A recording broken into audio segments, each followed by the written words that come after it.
Vamos elevando o nosso pensamento ao alto, a Deus, nosso Pai, Jesus, nosso Mestre amado, nosso patrono Bezerra de Menezes, amigos da espiritualidade que estão conosco neste momento, nos intuindo, nos amparando, pedindo que todos possam ser atendidos, Pai, onde quer que estejam, nas suas necessidades, que possam ter saúde, paz, serenidade, calma para enfrentar os desafios que a vida está nos trazendo.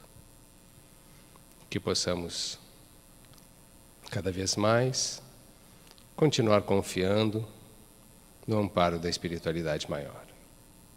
Graças te damos, Senhor, que assim seja. Que a paz do Senhor esteja com todos. Meu nome é José Carlos Jotes, sou trabalhador do setor de difusão doutrinária desta casa. E o tema que nos coube trazer para a reflexão hoje tem por título A Descoberta do Eu Interior. E por que trazer esse tema para a nossa reflexão? Porque ele tem tudo a ver com o momento que nós estamos vivendo. Nós estamos passando por uma experiência aterradora, mas ao mesmo tempo transformadora para a humanidade. Há muito tempo se escuta que os tempos são chegados. Se fala que estaria próximo o momento em que o nosso planeta deixaria de ser um mundo de provas e expiações e passaria para um mundo de regeneração. No entanto, para que o mundo se transforme, é necessário que aconteça a mudança no interior de cada um dos seus habitantes. Se não de todos, pelo menos da maioria da população. Um pequeno vírus começou a se espalhar por todo o globo, atingindo orientais e ocidentais, ricos e pobres, brancos e negros, homens e mulheres, idosos e crianças, bons e maus. Para que os efeitos do vírus fossem os menores possíveis e com o menor número de vítimas, a Organização Mundial da Saúde recomendou, como um dos pilares do tratamento para a pandemia mundial do coronavírus, a necessidade do isolamento social. Esse isolamento, por sua parte, está oportunizando que muitos estejam fazendo reflexões sobre suas vidas. Ao nos isolarmos e iniciarmos esse processo de reflexão sobre a vida, surgem incertezas e indecisões com relação ao futuro. Algumas questões podem estar surgindo na mente de milhões de pessoas, como: sobreviveremos a essa pandemia? Qual a função dessa prova para a humanidade? Por que morrem pessoas inocentes? Por que Deus permite tanto sofrimento? O que podemos tirar de proveito vivendo os instantes de recolhimento em que nos distanciamos até mesmo das pessoas amadas? A resposta para essas perguntas é mais fácil para quem tem a crença na imortalidade do espírito, na reencarnação, do que para as pessoas que acreditam que a vida termina no túmulo. Assim, o processo de descoberta do eu interior torna ainda-se mais importante, pois, através desse processo, poderemos identificar as nossas deficiências, os nossos limites, o nosso potencial para vencer a adversidade. Nesse sentido, observamos importante a recomendação que encontramos em O Livro dos Espíritos, na pergunta 919, presente no capítulo 12, que fala da perfeição moral, e que fala sobre esse item, o conhecimento de si mesmo.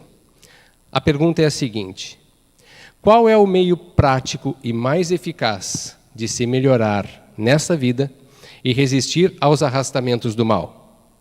Ao que os Espíritos respondem: um sábio da antiguidade vos disse: conhece-te a ti mesmo.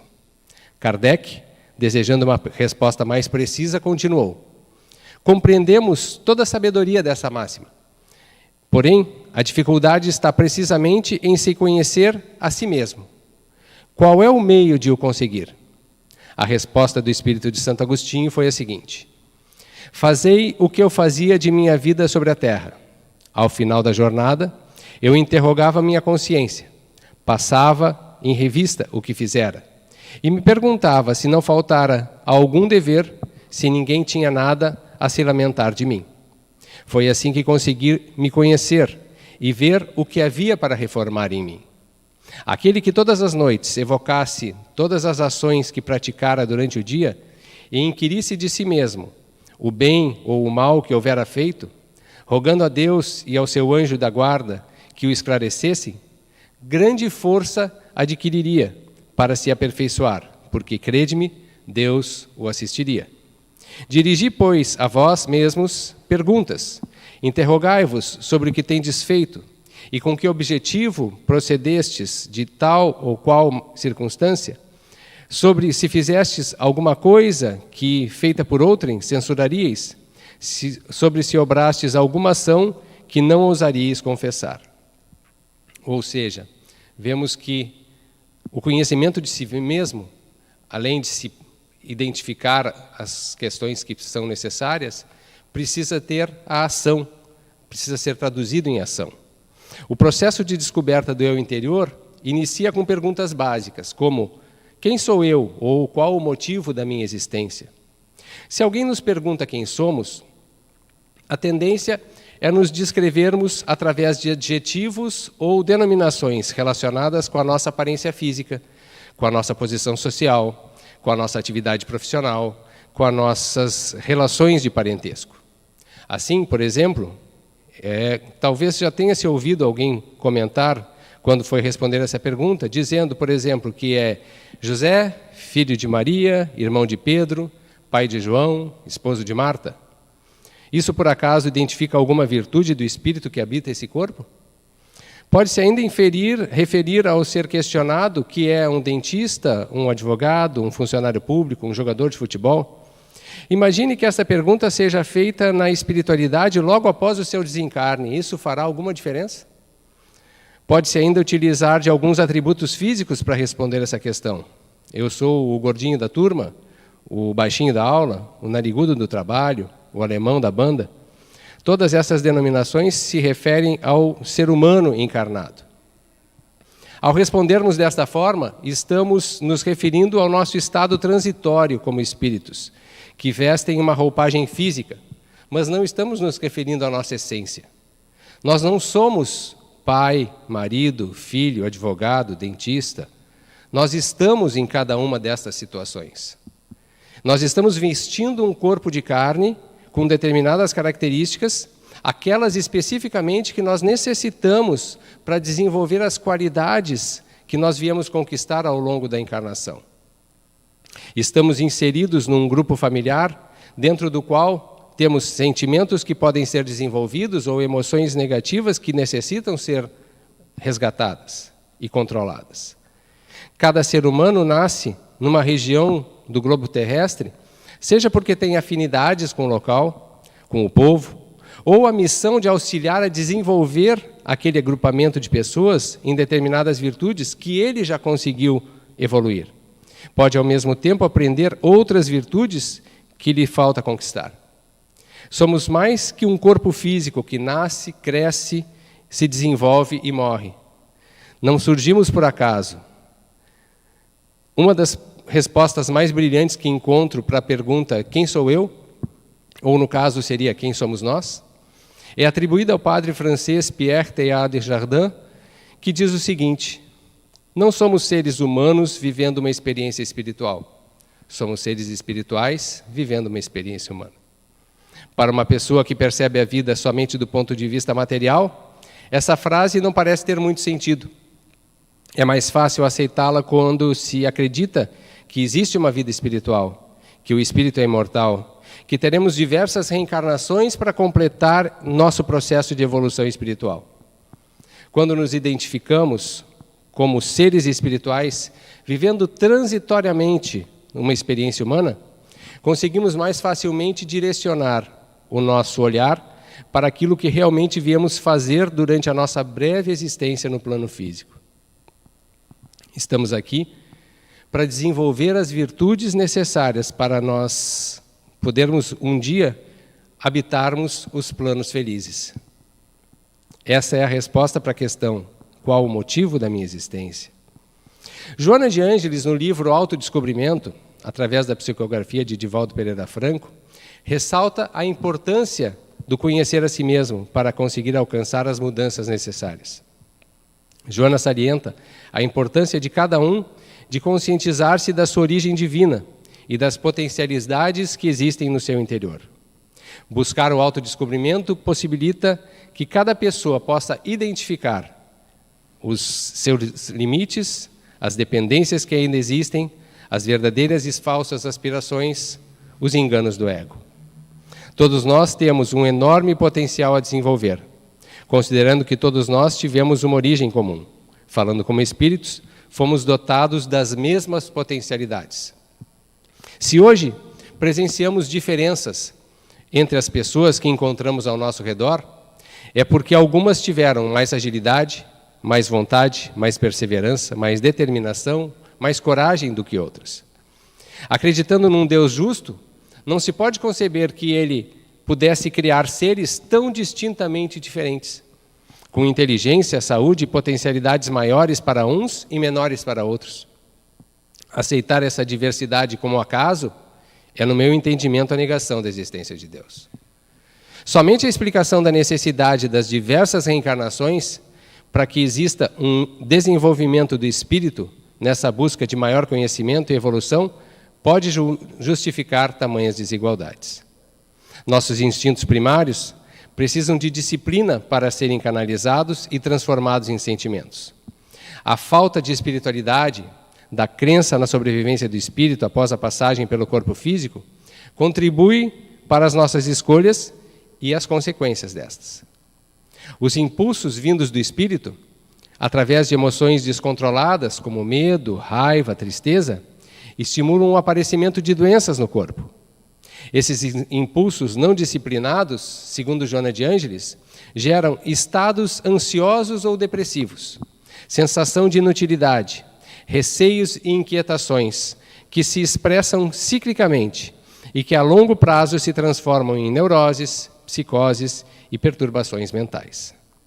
É necessário aprender a recomeçar, modificando a consciência e investindo no autodescobrimento, pois somente assim conseguiremos avaliar o que somos, como estamos e encontrar formas de nos tornarmos melhores.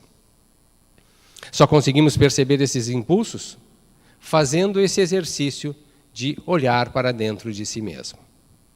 Observa-se nesse período de pandemia que muitas pessoas permitem que as emoções descontroladas aflorem, talvez por não estarem acostumadas a conviver tanto tempo fechadas com o mesmo grupo de pessoas. Elas se manifestam, pois muitas vezes passamos pela vida sem efetivamente aproveitá-la no sentido do nosso desenvolvimento. O egoísmo que ainda resiste dentro de nós deseja que nossas vontades sejam satisfeitas e não nos preocupamos em observar as necessidades daqueles que convivem conosco. A pandemia atual está nos proporcionando esse tipo de reflexão. Muitos estão tendo de recomeçar, seja pela mudança de emprego, pela perda de entes queridos, pelo excesso ou falta de atividade, ou situações que impõem o recolhimento e a reflexão. O homem, longe do processo de espiritualização, raramente percebe que o sofrimento é um fator de aprimoramento e instrumento de evolução. Quando imaturo, o indivíduo lamenta, teme e considera a dificuldade que proporciona o aprendizado um flagelo, complicando a sua situação através da revolta, do desânimo, da fuga e da autodestruição. A evolução ocorre através de vários e repetidos mecanismos, a partir de situações convenientes e inconvenientes. É preciso esforço constante para identificar os problemas e encontrar as soluções. Para alcançar a felicidade, é preciso ter consciência da responsabilidade da sua caminhada, compreensão da transitoriedade da vida física e a confiança na imortalidade do espírito. Cada um recebe pelo que lhe apraz e pelo que se esforça, não podendo ninguém se queixar de não ter condições de mudar. Jesus disse, a cada um segundo as suas obras. Em cada nova reencarnação restam ocorrências não trabalhadas na encarnação anterior, havendo a necessidade de novas experiências na mesma área. Joana de Ângeles faz então a seguinte referência: o pensamento não procede do cérebro. Este tem a função orgânica de registrá-lo e, vestindo-o de palavras, externá-lo como por intermédio da arte de incontáveis apresentações. O pensamento é a exteriorização da mente, que independe da matéria e, por sua vez, é originada do espírito. Disciplinar e edificar o pensamento através da fixação da mente em ideais superiores da vida, do amor, da arte elevada, do bem, da imortalidade, constitui o objetivo moral da reencarnação. Aqui vemos novamente uma referência a qual é a nossa missão na encarnação. Nós precisamos nos dar conta que nem todos vêm ao mundo para cumprir um papel social. Muitos vêm apenas para desenvolver sentimentos que há muito tempo estão sufocados. Podemos considerar que um dos principais objetivos da reencarnação é conseguir desenvolver o amor incondicional, requisito imprescindível para que possamos crescer e nos autoaprimorarmos espiritualmente. Quando não nos amamos ou não conseguimos perceber o amor que recebemos, nos revoltamos e passamos a ter dificuldades em disseminar esse sentimento, ficando indiferentes ao nosso próximo.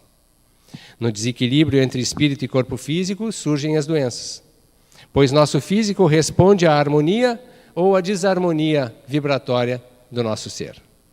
Dessa forma, se explica por que pessoas aparentemente saudáveis do ponto de vista físico acabam sucumbindo ao coronavírus e pessoas com quase 100 anos de idade e às vezes com algumas doenças físicas resistem a ele. A energia positiva que o espírito irradia e preserva a harmonia psicofísica é resultado dos pensamentos e atos desse espírito. A pessoa que, apesar de apresentar problemas físicos, consegue irradiar amor, compaixão, caridade para com aqueles que estão passando por dificuldades, favorece o seu campo vibratório e, por consequência, equilibra a saúde do corpo físico.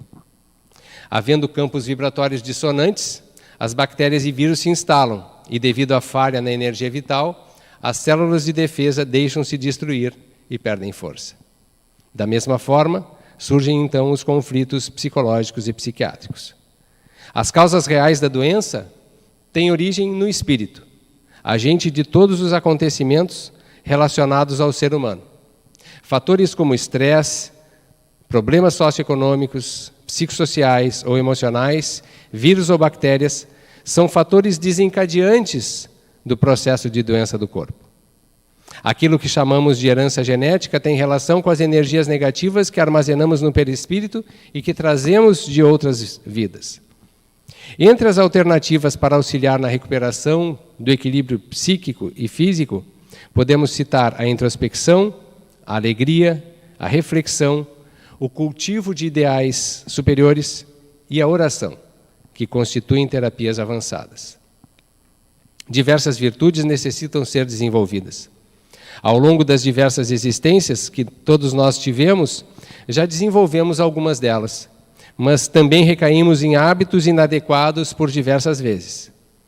Uma das virtudes que precisamos desenvolver em nosso íntimo é a fé. Porém, não a fé dogmática, aquela que nos é imposta por uma ou outra filosofia, mas a fé que se desenvolve no imo do ser pelo exercício da razão.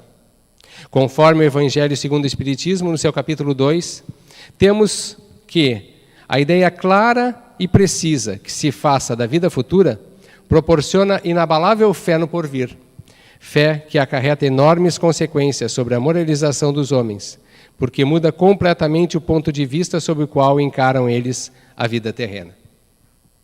Muitas pessoas dizem ter o desejo de acreditar na vida futura, na imortalidade do espírito. Porém, tal como Tomé, dizem que para que possam crer precisariam de provas. Esquecem que Jesus falou: felizes os que não viram e creram. Para que quem se coloca pelo pensamento na vida espiritual, que é indefinida, a vida corpórea se torna simples passagem. A dificuldade é nos lembrarmos disso quando estamos encarnados. As dores físicas, as dores morais, as dores emocionais nos fazem perceber sensações no corpo físico e nos esquecemos que somos espíritos. As vicissitudes e tribulações dessa vida não passam de incidentes que a pessoa que tem fé suporta com paciência, por sabê-las de curta duração. Ela sabe que após essas tribulações surgirá um estado mais ditoso. A morte deixa de ter aquele estigma aterrador. O acompanhamento dos noticiários nos faz esquecer da realidade do espírito e nos inquietamos com a proximidade de alguma tragédia que possa bater à nossa porta. Tenho a certeza que ninguém está deixando o corpo físico fora da hora. Os espíritos que estão desencarnando nesse momento já tinham na sua programação reencarnatória esse período para a sua partida. Recentemente observamos o caso de uma pessoa com câncer terminal que, apesar de fazer um tratamento revolucionário que mostrou uma melhora significativa do câncer, dando a expectativa de que ele sobreviveria à doença, veio desencarnar semanas depois num acidente doméstico. Ou seja, ninguém escapa da sua hora, a não ser que exista uma necessidade da espiritualidade para que aquela pessoa tenha uma moratória e continue vivendo por mais algum tempo.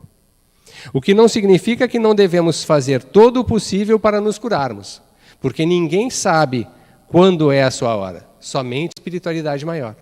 Então, nos deixarmos abater ou nos deixarmos infectar por um vírus, porque simplesmente achamos que confiamos na providência divina, pode ser que isso seja uma espécie de suicídio involuntário.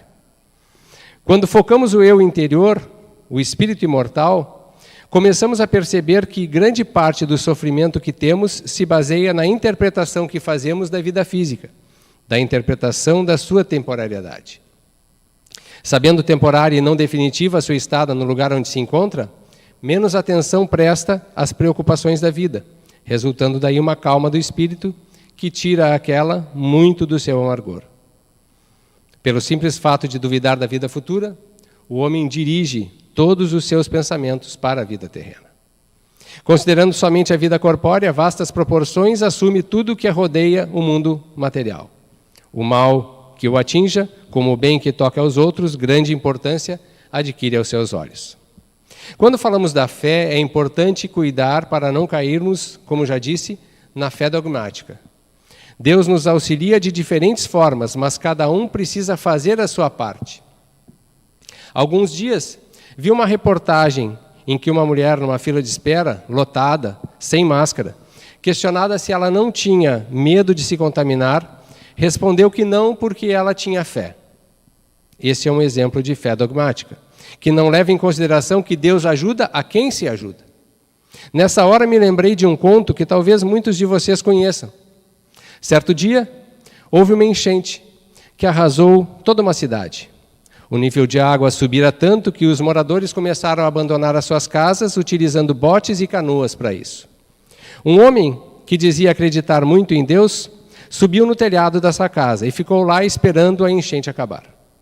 Enquanto ele esperava, passaram uns vizinhos numa canoa que lhe disseram: "Vamos depressa, venha conosco, senão você vai morrer." E ele respondeu: "Não, Deus me salvará."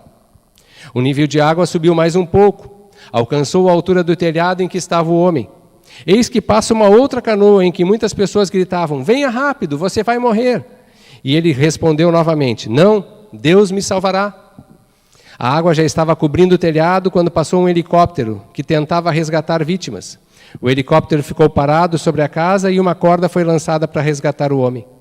Alguém do helicóptero gritou: "Rápido, segura a corda para que possamos salvá-lo." Mas novamente o homem respondeu: "Não, Deus me salvará." Por fim, o homem morreu afogado, levado pelas águas da enchente, e foi para o céu. E ao chegar no céu, se encontrou com Deus e disse: "Ó Deus, eu acreditava tanto em você, por que você não me salvou?" E Deus lhe respondeu: "O quê? Você nem imagina como foi difícil arrumar 2 canoas e um helicóptero para tentar salvar você." Como no conto, inúmeras canoas passam por nós, tentando nos salvar. Ou porque não as percebemos, ou porque esperamos que a solução de nossos problemas venha por outros caminhos, acabamos perdendo-as. E com elas, se vão as nossas chances de dias melhores. Podemos comparar o ato de aceitar a recomendação de tomar a canoa e nos salvarmos com atender às recomendações de evitar ficar circulando desnecessariamente, de priorizar o uso da máscara e do álcool gel quando se está na rua, o hábito de lavar as mãos. É Deus que se manifesta através dos meios de comunicação da Organização Mundial da Saúde, que estimula comportamentos que possam minimizar o sofrimento, muitas vezes desnecessários, principalmente para os sobreviventes. Ninguém desencarna fora da hora. Mas já pensaram no drama de consciência se alguém se contaminar por não seguir as recomendações dos órgãos de saúde e um ente querido vier a desencarnar? Embora ninguém desencarne fora da hora, a forma como a pessoa desencarna nem sempre está determinada. Depende muitas vezes das escolhas que fazemos.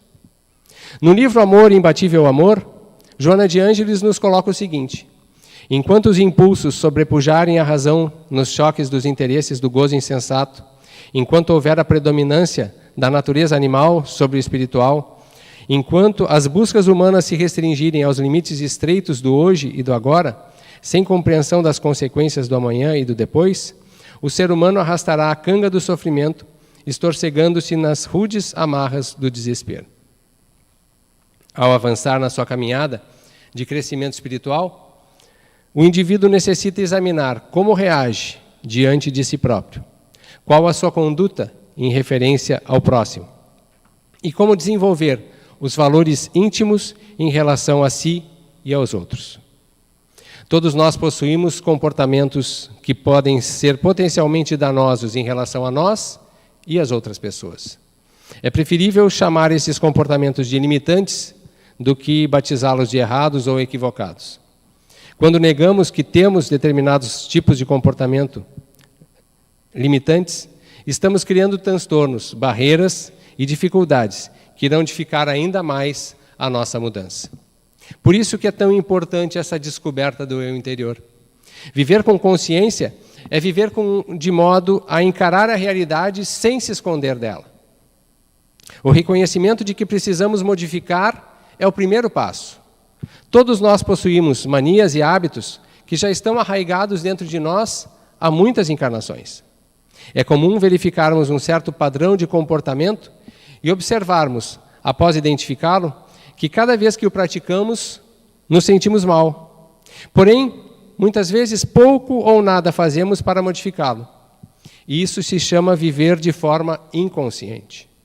A cada instante fazemos escolhas com ou sem consciência.